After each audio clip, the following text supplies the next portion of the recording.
சரி. நாங்கள் எல்லோருக்கும் மீண்டும் வணக்கம். அ நாங்கள் திருவிழாக்கள், அதாவது மகோத்சவம் என்ற பெயர்ல ஒவ்வொரு ஆண்டும் ஒரு குறிப்பிட்ட காலத்தில நடைபெறுகின்ற கோயில் திருவிழாக்களினுடைய தத்துவங்களைப் பற்றி நாங்கள் அந்த அடிப்படையைப் பற்றி படிச்சுக் கொண்டு வாரோம். அதில இன்றைக்கு நிறைவு நாளாக நான் அந்த ஏனென்றால் இது அ எவ்வளவு காலமும் படிக்கலாம். ஆனால் நாங்களாக ஒரு குறிப்பிட்ட காலத்துக்குள்ளே அந்த அளவில நாங்கள் அத நிறுத்திக் கொள்ள வேணும். ஏனென்றால் தொடர்ந்து படிக்க கணக்கா இருக்கும். அதே நேரத்தில தொடர்ந்து நாங்கள் படித்துக்கொண்டு போகும் பொழுது, இது திருப்பியும் நாங்கள் அதில கொஞ்சம் விரிவாக பார்க்க வேண்டியும் வரும். அன்று நாங்கள் இந்த கொடியேற்றம் வரையில உள்ளதுகள தெளிவா நாங்கள் பார்த்திருக்கிறோம். இது மீண்டும் உங்களுக்கு இது சென்னையில கபாலீஸ்வரர் கோயில் அந்த கொடிமரத்தின் மேற்பகுதி. அது மிக உயர்ந்த ஒரு கொடி மரம். அதனால தான் அதில பார்த்தீங்கள் என்றால், அந்த கொடிச்சீலை மிகவும் சிறியதாக அங்கு தெரிகின்றது. அதிலே நீங்கள் உற்று அவதானித்தால் தெரியும். அ அதில் இருக்கின்ற 2 கயிறு. ஒன்று மஞ்சள் கயிறு, அடுத்தது தருப்பை கயிறு. அந்த தருப்பை கயிறு தான் பாசத்தை குறிப்பது. மஞ்சள் கயிறு தருப்பை கயிறு வேறாக கொடிமரத்தைச் சுற்றும். ஆனால் மஞ்சள் கயிறு அந்த கொடிச்சீலைக்குள்ளேயே இருக்கும். அதாவது எங்கள் எல்லோருக்குள்ளும் கொடிச்சீலை எங்களைக் குறிப்பது, ஆன்மாக்களை. அந்த கொடிச்சீலைக்குள்ளே உயிருக்குயிராக இறைவன் இருக்கின்றான் என்பதனை காட்டுவதாகத்தான் அது அமைந்திருக்கின்றது. உண்மையிலே இவற்றையெல்லாம் நாங்கள் பார்த்தால் மிக அருமையான தத்துவங்கள். நாங்கள் கோயிலுக்குச் சென்று அ பலவற்றையும் நாங்கள் வீணான பொழுதை கழிப்பதுதான் நான் அதை ஒரு மனவருத்தத்தோடு தெரிவிக்கின்றேன். பலர் நாங்கள் செய்வது. ஆனால் கோயிலிலே நாங்கள் ஒவ்வொரு காரியத்தையும் மிக நுணுக்கமாக பார்த்தோம் என்றால், அதனுடைய அடிப்படையையும் அறிய முயன்றோம் என்றால் மிக அற்புதமாக இருக்கும். சரி, இன்றைக்கு அதிலிருந்து நாங்கள் தொடர்ந்து பார்த்துக் கொண்டு வருவோம். அப்ப நாங்கள் முன்னரே பார்த்திருக்கின்றோம், கோயிலுக்கு கோயில் திருவிழாக்களினுடைய எண்ணிக்கை மாறுபடும். அதிகமான கோயில்கள் 10 நாட்கள் அப்படித்தான் திருவிழாக்கள் இருக்கும். ஆனால் இப்பொழுது கோயில்களின் தொகை பெருகியிருந்தாலும், குறிப்பாக புலம்பெயர் நாடுகளிலே அதிகமான கோயில்கள் 27 நாள்கள் கூட மொத்த திருவிழாக்களின் எண்ணிக்கையை வைத்திருக்கின்றன. காரணம் என்னவென்றால், சில கோயில்கள் எனக்கு தெரியும் அதனினும் கூட்டினாலும், அதைச் செய்வதற்கு ஆட்கள் இருக்கின்றார்கள். அதனால்தான் அது அவ்வாறு கூட்டப்பட்டும் இருக்கின்றது. இந்த கொடியேற்றம் முதல் நாள், இந்த கொடியேற்றத்தின் அடுத்த நாள் 2ஆம் திருவிழா என்று சொல்லப்படும்.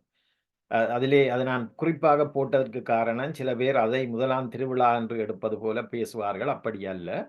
கொடியேற்றம் தான் 1ஆம் திருவிழா. அடுத்த நாள் 2ஆம் திருவிழா. இந்த திருவிழாக்கள் எல்லாமே அ பகலும் இரவுமாக நடைபெறும். 2 வேளையாக. இந்த திருவிழா அதாவது 2ஆம் திருவிழாவில் இருந்து தேர் வரையும், தேரின் முதல் நாள் வரையும் நடக்கின்ற திருவிழாக்களும் அப்படித்தான். இரவும் பகலுமாக 2ஆக நடைபெறும்.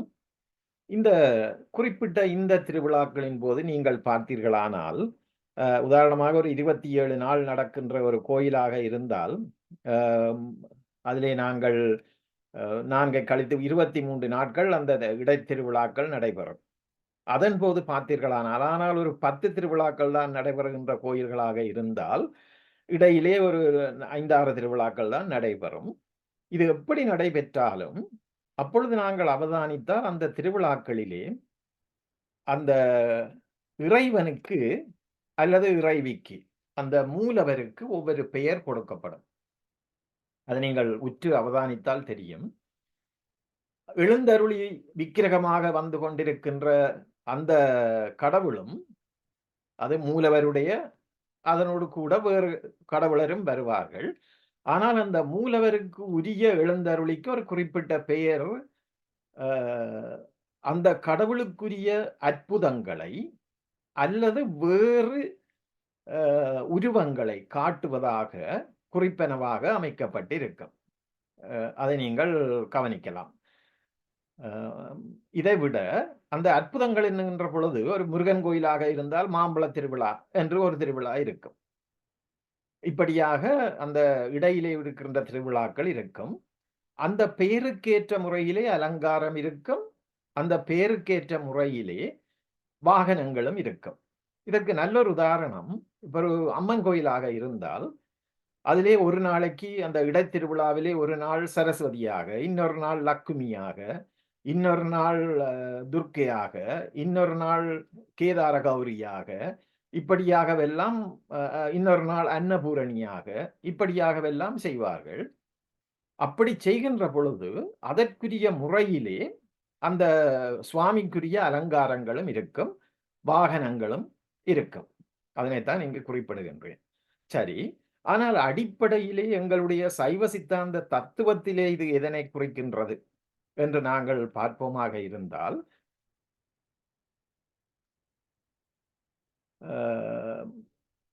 இது எல்லாம் கடவுள் எல்லா ஆன்மாக்களையும் ஒரே மாதிரியாகத்தான் அருள் செய்து பாலித்து வருகின்றான்.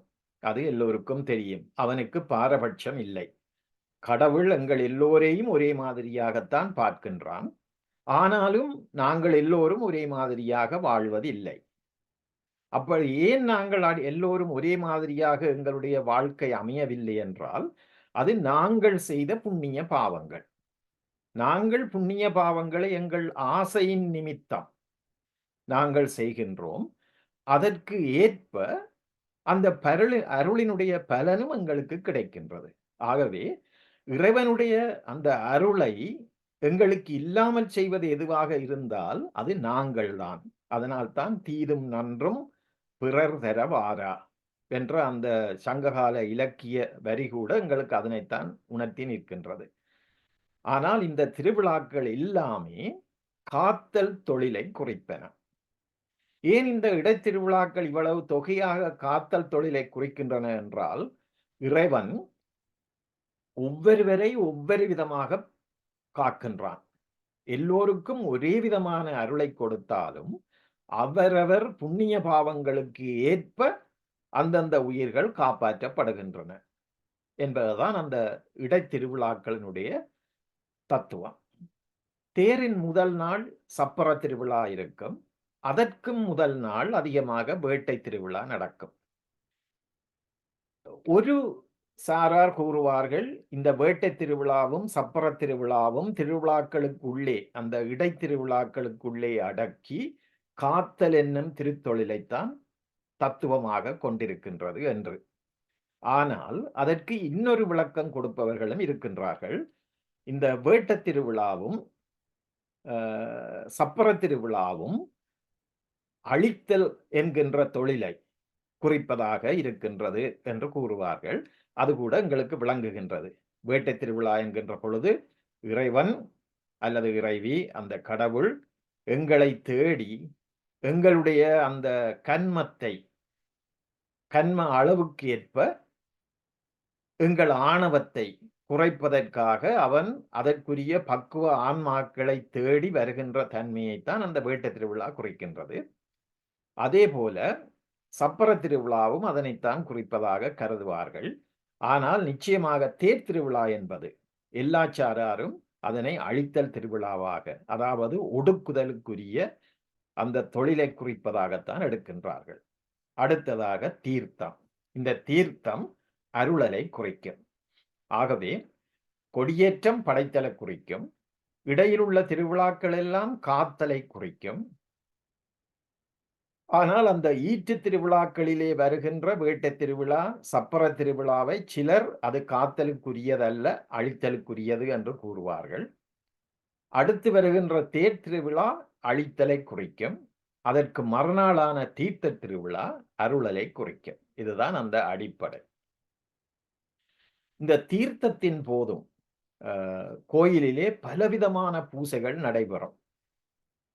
பலரும் அதனை நீங்கள் அவதானித்திருக்கலாம். ஆனால் சிலர் அவ்வளவு நீண்ட நேரம் கோயிலிலே நிற்க முடியாது இருக்கின்ற சூழலினாலே அவர்கள் குறிப்பிட்ட நேரத்திலே மட்டும்தான் அங்கு இருப்பார்கள். ஆனால் உண்மையிலே உங்களுக்கு நேரம் இருந்தால் தீர்த்த திருவிழா அன்று அதிகாலையே கோயிலுக்கு சென்று அன்று இரவு வரை நீங்கள் இருந்து பாருங்கள். எத்தனையோ விதமான பூசைகள், எத்தனையோ விதமான சடங்குகள் அங்கு நடைபெறும். அதிலே பல தத்துவங்கள் அடிப்படையிலே இருக்கின்றன. அதனை பார்த்து கொள்ளலாம். அதனை தெரிந்து தெளிந்து கொள்ளலாம். அதற்காக கூறுகின்றேன். இந்த தீர்த்தமாடல் என்பது நிறைவேறி, தீர்த்தமாடல் அது கோயில் இருக்கின்ற சூழல், இருக்கின்ற நாடு, இதற்கு ஏற்ப அந்த தீர்த்தமாடல் இருக்கும். நான் அதை இங்கு விளக்கமாக போடவில்லை. ஏனென்றால் பலரும் இதை நாட்டிலே நாங்கள் அனுபவித்தவர்கள் தெரியும். சில கோயில்களிலே கிணற்று நீரிலே தான் தீர்த்தமாடுவது இருக்கும். சில இடங்களிலே கேணியாக அது இருக்கும். சில இடங்களிலே உதாரணமாக நாங்கள் மாவட்டபுரம் கந்தசுவாமி கோயிலை எடுத்தால் அங்கிருந்து கீரிமலை வரையும் சுவாமி சென்று கடலிலே தீர்த்தமாடுவதாக இருக்கும். பருத்தித்துறை வல்வெட்டித்துறை பக்கங்களிலே இருப்பவர்களுக்கு தெரியும். அங்கிருக்கின்ற பல கோயில்கள், இதை விட இன்னும் பல கோயில்கள் இருக்கின்றன. எல்லாம் கடலிலே தீர்த்தமாடுவதை கூடுதலாக வழக்கமாக கொண்டிருக்கின்ற கோயில்கள்.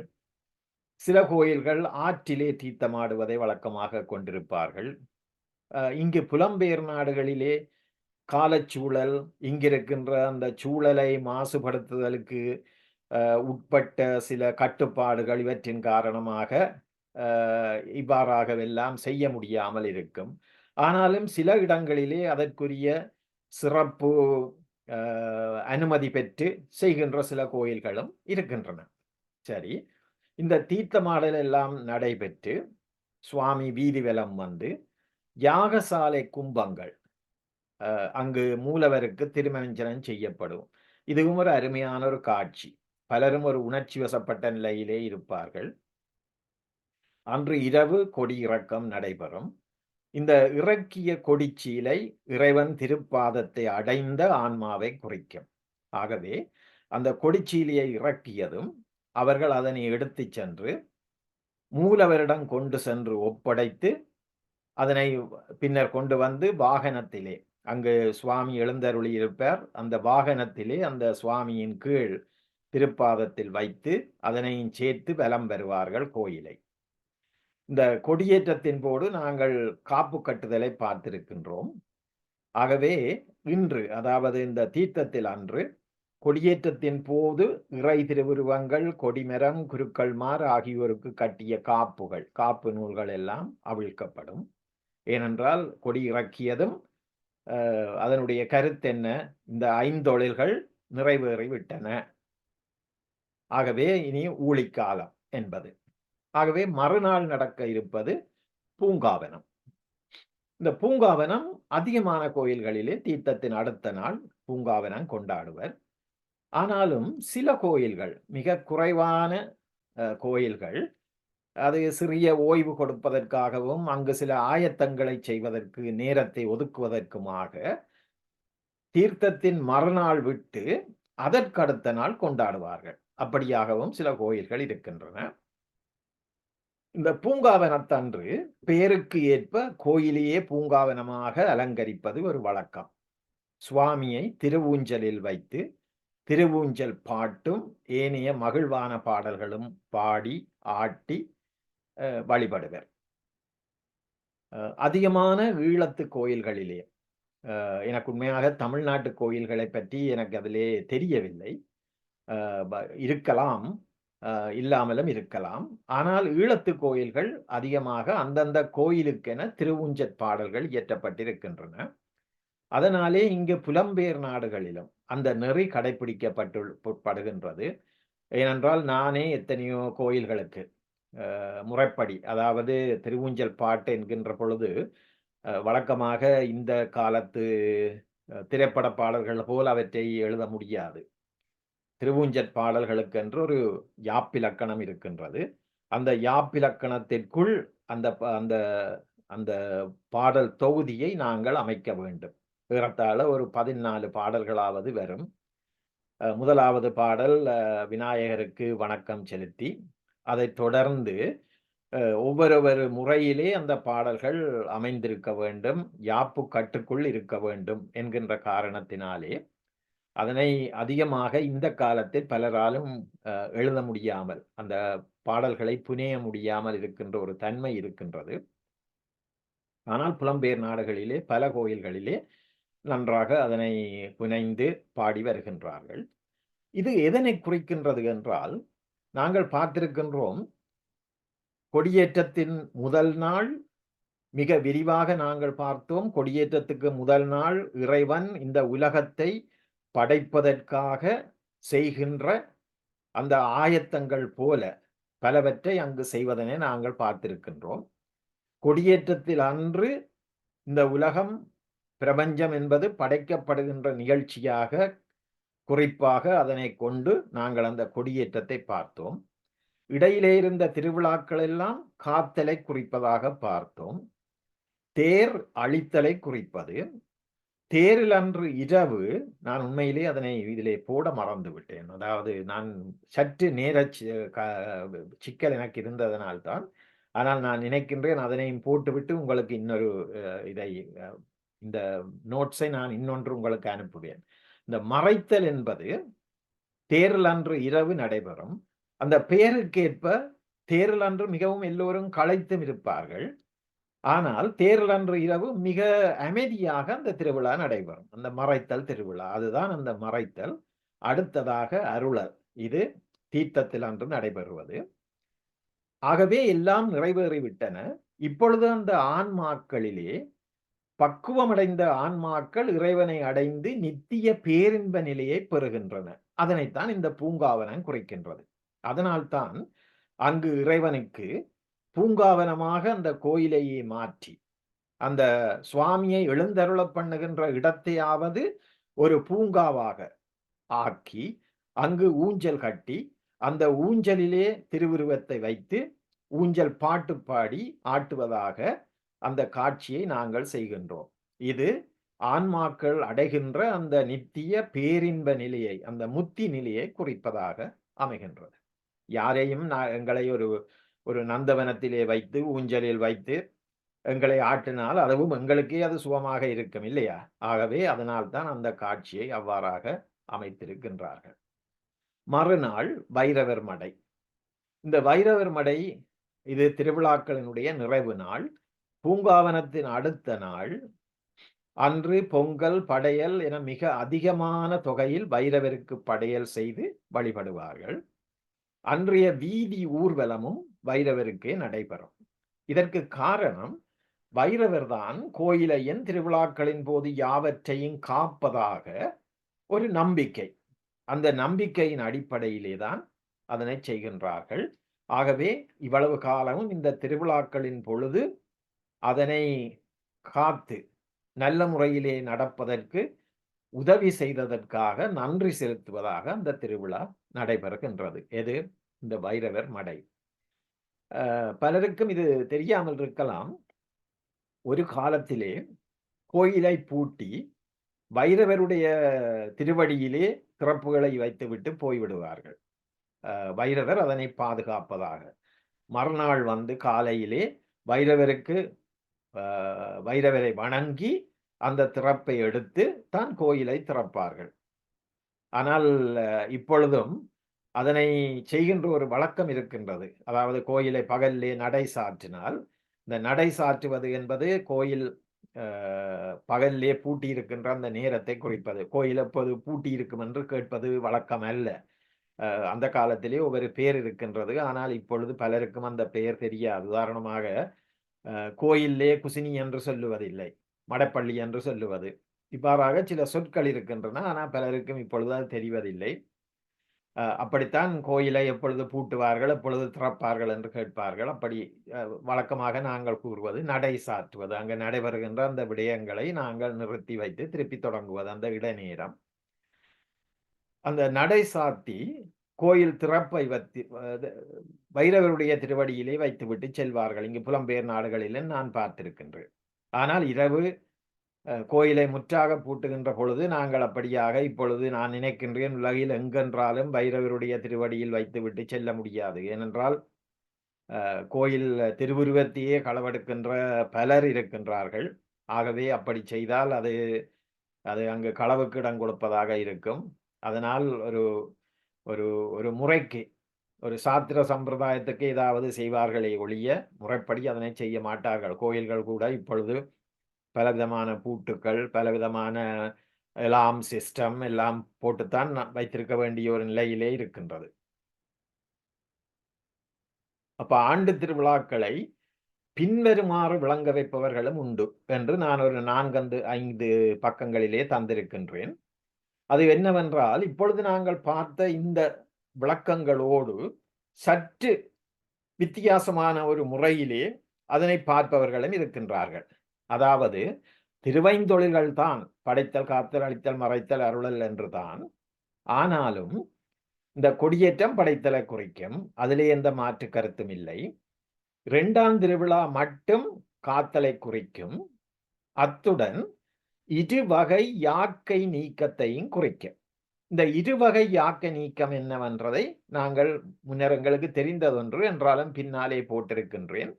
எங்களுடைய சூக்கும உடம்பு, அதாவது நுண்ணுடலும் தூல உடம்பு பருவுடலும் இந்த நீக்கத்தை குறிப்பதாக அந்த 2ஆம் திருவிழா அமையும் என்றும், 3ஆம் திருவிழா மூவகை கன்ம நீக்கத்தை குறிக்கும். அதாவது நாங்கள் செய்த தொல்வினை, இந்த பிறப்புக்கு தரப்பட்ட ஊழ்வினை, எங்களுடைய ஏறு வினை, நாங்கள் செய்கின்ற வினைகள், இந்த நீக்கத்தை குறிப்பதாக 3ஆம் திருவிழா அமையும்.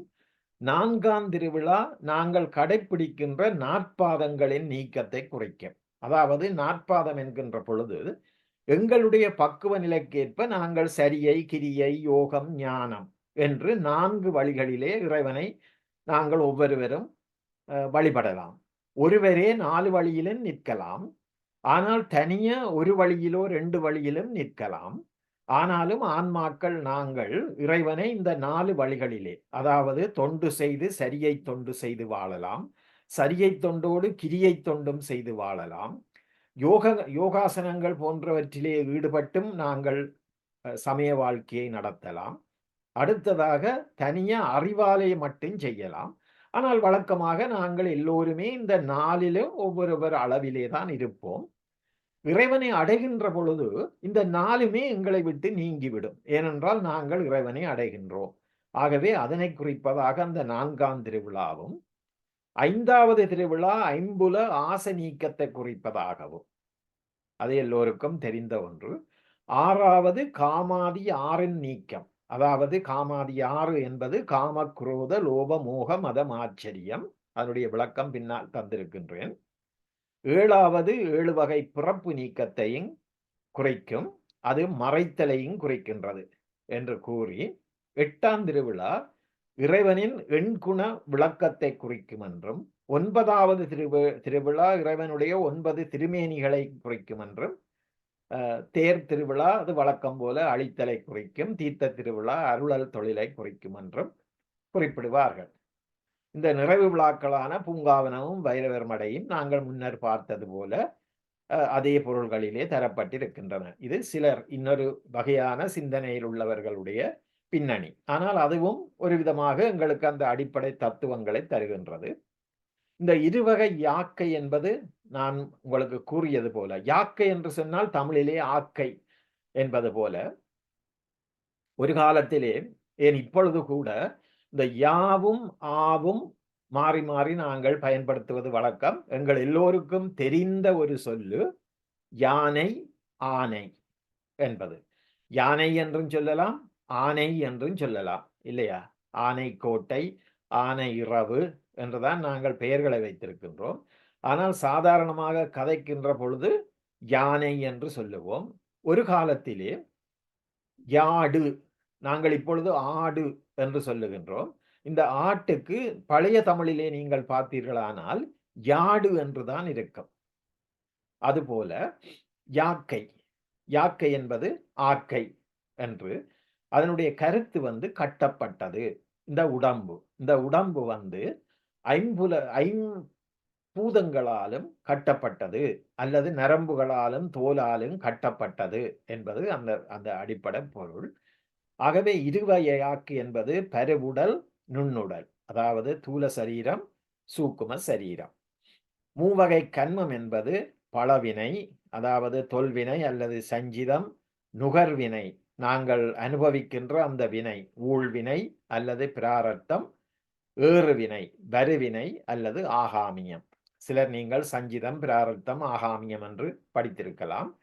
அதாவது பழவினை ஊழ்வினை ஏறுவினை என்கின்ற கருத்திலே இந்த மூவகை கன்மம் என்பது அதனைத்தான். இது நாங்கள் வினை கொள்கையிலே தெளிவாக படித்த நாங்கள். அடுத்ததாக நாற்பாதங்கள் சரியை, கிரியை, யோகம், ஞானம்.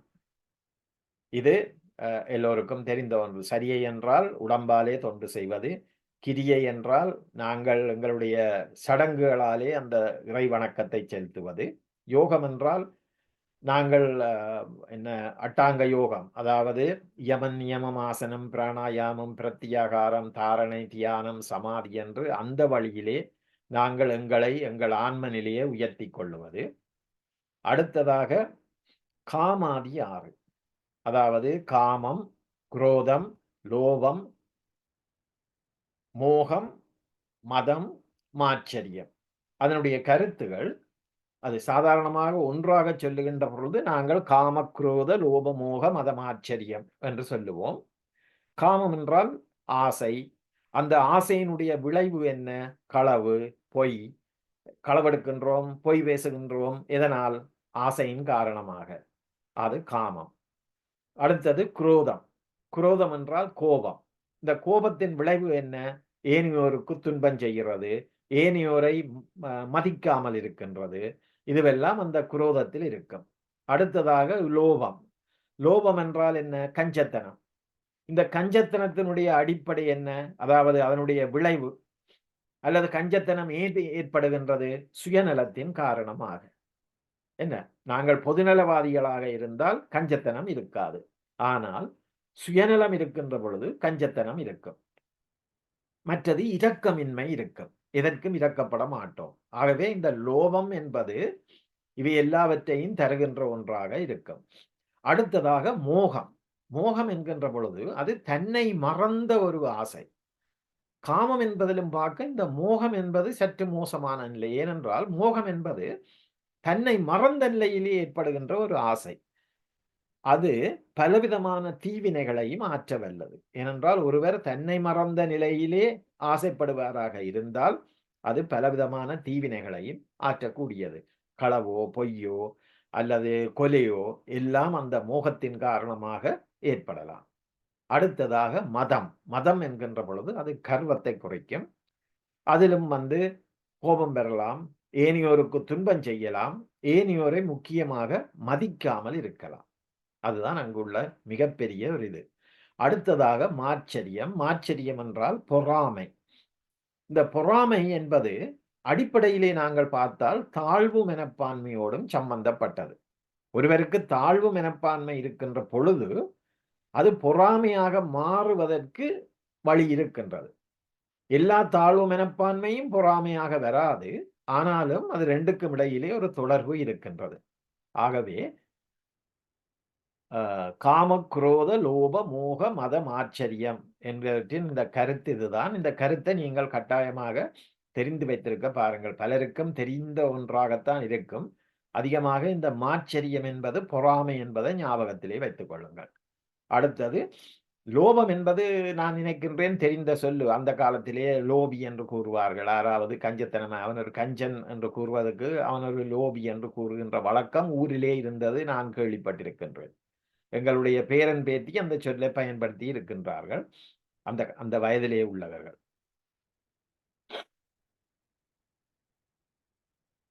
அடுத்தது 7 வகை பிறப்பு. 7 வகை. அந்த 7 வகை பிறப்பு என்னவென்றால் தேவர், மனிதர், விலங்குகள், ஊர்வன, பறப்பன, நீர்வாழ்வன, தாவரம். இதுதான் அந்த 7 வகை பிறப்பு. இதை சிலர் ஒரு பிழையாக விளங்கி வைத்திருப்பதை நான் பல இடங்களிலே பார்த்திருக்கின்றேன். எங்களுக்கு தனியே 7 பிறப்பு தான் என்று. அப்படி அல்ல. அது இதிலே படித்துக் கொண்டிருக்கின்ற உங்கள் எல்லோருக்கும் தெரியும். எங்களுக்கு 7 பிறப்பு என்று அல்ல. 7 கடல் மணலை அளவிடில் அதிகம் எமது இடற்பிறவி என்று சொல்லி ஒரு திருப்புகளிலே வருகின்றது. அதுதான் உண்மை. 7 கடலிலும் உள்ள மணல்களை எண்ணினாலே அதிலும் கூடுதலாக இருக்கும் எங்களுடைய பிறவியின் தொகை என்று. ஏனென்றால் கேவல நிலையிலே முற்றும் அறியாமையிலே மூழ்கியிருந்த நாங்கள் இன்றைக்கு இந்த நிலைக்கு வந்திருக்கின்றோம் என்றால் நாங்கள் எத்தனையோ விதமான பிறவிகளை எடுத்துத்தான் வந்திருக்கின்றோம். ஏனென்றால் இந்த பிறவியிலே எங்களுக்கு தெரியும் எங்களுடைய மாற்றம் எவ்வளவு இருந்திருக்கின்றது என்று. மிகச் சொற்ப மாற்றம்தான் எங்கள் குணங்களிலே. இந்த காம, குரோத, லோப, மோக, மதம், ஆச்சரியம் என்ற இந்த 6 குணங்களையும் எடுத்து பார்த்தாலே எங்கள் குணங்கள் எவ்வளவு மாறி இருக்கின்றது என்றால் அது பெரிதாக மாறியதாக இராது, மிக குறைந்த அளவிலே தான். ஆகவே ஒவ்வொரு பிறப்பிலும் எங்களுக்கு ஏற்படுகின்ற அந்த மாற்றங்கள் மிக மிக குறைவு. அப்படி குறைவான ஒரு மாற்றத்திலே நாங்கள் இவ்வளவுக்கு உயர்ந்து வந்திருக்கின்றோம் என்றால் நிச்சயமாக நாங்கள் எத்தனையோ ஆயிரம் லட்சம் பிறவிகளை எடுத்திருக்கின்றோம். ஆகவே 7 பிறவி என்பது அல்ல, 7 வகையான பிறவிகள் என்பதுதான் அதனுடைய கருத்து. 7 வகை பிறப்பு.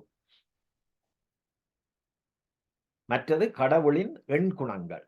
இது எல்லோருக்கும் திருக்குறள் படித்தவர்களுக்கு தெரியும். கோளில் பொறியில் குணமிலவே எண்குணத்தான் தாளை வணங்கா தலை என்றொரு திருக்குறள் எல்லோரும் படித்திருப்போம். அதிலே நாங்கள் பரிமளழகரனுடைய அந்த எண்குணங்கள் என்பது எல்லோரும் பாடமாக்கி வைத்திருப்போம். அந்த காலத்திலே தன்வயத்தனாதல், தூய உடம்பினாதல், முற்றுமுணர்தல், பேரருளுடைமை, இயற்கை உணர்வினாதல், இயல்பாகவே பாசங்களில் நின்று நீங்குதல் என்று சொல்லி வரம்பில் இன்பமுடைமை, வரம்பில் ஆற்றல் உடைமை, முடிவில் இன்பமுடைமை என்று இப்படியெல்லாம் நாங்கள் பாடமாக்கி இருப்போம். இதுதான் அந்த எண் குணங்கள். தன்வயத்தனாதல் என்றால் தன்வசமாக இருப்பது. நாங்கள் எல்லோரும் எங்கள் வசம் இல்லை. இது முன்னரும் நாங்கள் பார்த்திருக்கின்றோம் எங்கள் வகுப்புகளிலே. வயம் என்பது வசம் என்பதனுடைய ஒரு திரிபு. அது தமிழிலே ஒரு மயங்கி நிற்பது. தன்வயத்தனாதல் என்றால் இறைவன் தன்வசமானவன், அவனை எதுவும் மயங்க வைக்காது. ஆனால் எங்களே அப்படி அல்ல. நாங்கள் ஒரு சபையிலே செல்லுகின்ற பொழுது ஒருவரை கண்டவுடன் எங்களுக்கு பிடிக்காமல் இருக்கும், அல்லது நன்கு பிடித்திருக்கும். அதனுடைய கருத்து நான் நானாக இல்லை, நான் சூழலின் வசமாக இருக்கிறேன் என்பது. இறைவன் அப்படி அல்ல. அடுத்தது தூய உடம்பினன் ஆதல். இறைவனுடைய உடம்பு அவன் ஞான வடிவம், அது தூய்மையான வடிவம். இயற்கை உணர்வினன் ஆதல், அவன் இயல்பாகவே எல்லாவற்றையும் அறிந்து கொண்டிருப்பான் இல்லையா? அவனுக்கு எங்களைப் போல அறிவித்தால் அறிந்து, அல்லது படித்தறிந்து, அல்லது ஒருவர் சொல்வதை கேட்டறிந்து செய்ய வேண்டிய இது இல்லை. இயற்கையாகவே அவனுக்கு அந்த உணர்வு இருந்து கொண்டிருக்கும். மற்றது எங்களுக்கு குறைபட்ட உணர்வு, ஆனால் அவனுக்கு முற்றும் உணர்ந்த நிலை. முற்றும் உணர்ந்த நிலை என்றால் அவனுக்கு எல்லாமே முழுவதுமாக தெரியும். எங்களைப் போல அறகுறை உணர்ச்சி அல்ல, அதாவது அறிவு அல்ல. அடுத்தது இயல்பாகவே பாசங்களில் நின்றும் அவன் நீங்கியவன். அவன் எந்த காலத்திலும் ஆணவங்கன்மம் மாயைக்கு உட்பட்டவன் அல்ல, நாங்கள் உட்பட்டவர்கள். அடுத்தது பேரருள் உடைமை. அவன் அருளிலே மிகப்பெரிய அருள் மிக்கவன். நாங்கள் சற்று இறக்கப்படலாம், அவ்வளவுதான் ஆன்மாக்கள். வரம்பில் இன்பமுடைமை. வரம்பு என்றால் எல்லை. அவனுடைய இன்பத்திற்கு ஒரு வரம்பில்லை, அது எல்லையற்ற இன்பம். அதுபோல அவனுடைய ஆற்றலுக்கும் ஒரு வரம்பில்லை, ஒரு முடிவில்லை, அது எல்லையற்ற ஒரு ஆற்றல். அதனால்தான் இந்த 8 குணங்களையும் இறைவனுடைய கல்யாண குணங்கள் என்று சில இடங்களிலே குறிப்பிட்டிருக்கும், அதாவது கடவுளின் எண் குணங்கள். அடுத்ததாக சிவனுடைய 9 திருமேனிகள். இந்த 9 திருமேனிகளும் அருவத் திருமேனி, அருவுருவத் திருமேனி, உருவத் திருமேனி. அருவத் திருமேனி சிவம் சக்தி நாதம் விந்து, அருவுருவத் திருமேனி சிவலிங்கம், அது 5வது. அது சாதாக்கியம் என்று கூறுவார்களும் இருக்கின்றார்கள், சதாசிவன் என்று. அடுத்ததாக உருவத் திருமேனி 4, பிரம்மா, விஷ்ணு, ருத்ரன், மகேஸ்வரன் என்று. ஆகவே இதுதான் அந்த 9 திருமேனிகள். இது எல்லோருக்கும் தெரிந்தது, ஆனால் நீங்கள் அதை பார்த்து வைத்திருந்தால் கூட நன்றாக இருக்கும். அடுத்தது சைவ மரபிலே, இது அன்று நாங்கள் பார்த்தது, எமது ஐம்புலன்களுக்கும் புலப்படாத இறைவனை நாளாந்தம் பிம்பத்திலும் சிறப்பாக கும்பத்திலும் திருவிழா காலத்திலே தம்பத்திலும் வழிபடுகின்றோம். தம்பம் என்றால் கொடிமரம், கம்பு என்ற கருத்து. சரியா? அப்ப அது ஒரு அடுக்கு வசனத்துக்காக தந்திருக்கின்றேன். அடுத்ததாக எல்லா துறைகளையும் போலவே திருக்கோயில்களின் பூசையையும் திருவிழாக்களையும் கற்று முடிப்பது என்பது இயலாத காரியம். இயன்றவரை சுருக்கி தொகுத்து தந்துள்ளேன். கோயில்களுக்கு சென்று ஒவ்வொன்றையும் நன்கு அவதானிக்கும் போது பல தத்துவங்களையும் புரிந்து கொள்ளலாம் என்கின்ற அந்த செய்தியையும் உங்களுக்கு நான் தெரிவித்திருக்கின்றேன். இப்போ பார்க்கின்ற அளவிலே அந்த மறைத்தலை பற்றி நான் இதிலே போடவில்லை. அதனை நான் போட்டு உங்களுக்கு இன்னொரு நோட்ஸ் ஒன்று, இன்னொரு செட் ஆஃப் நோட்ஸ் உங்களுக்கு அனுப்பி விடுவேன். நீங்கள் இதை delete பண்ணி அந்த நேரத்திலே அதை எடுத்துக்கொள்ளலாம். ஏனென்றால் அதையும் கட்டாயமாக அது போடப்பட்டிருக்க வேண்டும். இதுதான் அந்த திருவிழா. இந்த கடைசியா நான் இதை போட்டதுக்கு காரணம், உண்மையில கோயில்களிலே நடக்கின்ற அந்த திருவிழாக்களை பற்றிய விளக்கங்கள், கோயில் பூசையின் விளக்கங்களை பற்றி எவ்வளவும் நாங்கள் படிக்கலாம். ஆனால் எங்களுடைய ஒரு தேவைக்கு அளவாக நாங்கள் படித்திருக்கின்றோம். இனி அவரவர் நாங்கள் எங்களுடைய முயற்சியாலே அங்கு சென்று நடப்பவற்றை அவதானிக்கும் பொழுது எங்களுக்கு எங்கள் பாட்டிலேயே அது விளங்கிக் கொள்ளும். அது என்னென்ன அங்கு நடைபெறுகின்றன என்பது. இவ்வளவுதான் நான் இன்றைய வகுப்பிலே உங்களோடு கலைக்க இருப்பது. அது அளவாக வந்து நான் நினைக்கின்றேன் நிறைவு பெற்றிருக்கின்றது. இதை பற்றி அது ஒரு மகிழ்ச்சியான விஷயம். ஒருவர் எனக்கு ஒரு செய்தி ஒன்று அனுப்பியிருக்கின்றேன்.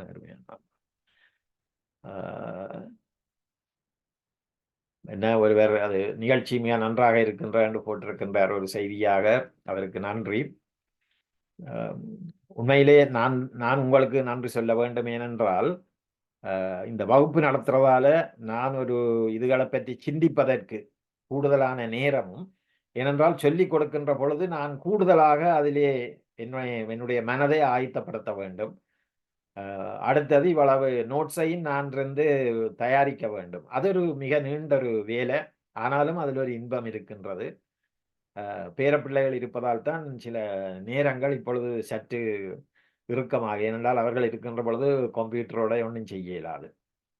சின்ன பிள்ளைகள், அப்ப அதுக்கு அது விளங்காது அந்த முறையில். ஆனாலும் இது ஒரு மகிழ்வான ஒன்று இதை நான் செய்வது.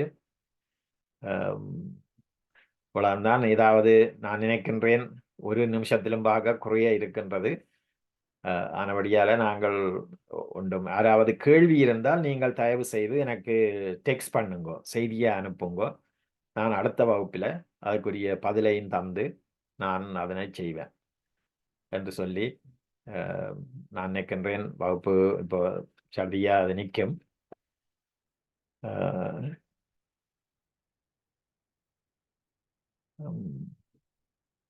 ரெண்டாவது இன்னொரு ஆளும் போட்டிருக்கின்றார் அதனை, இந்த செய்தியை.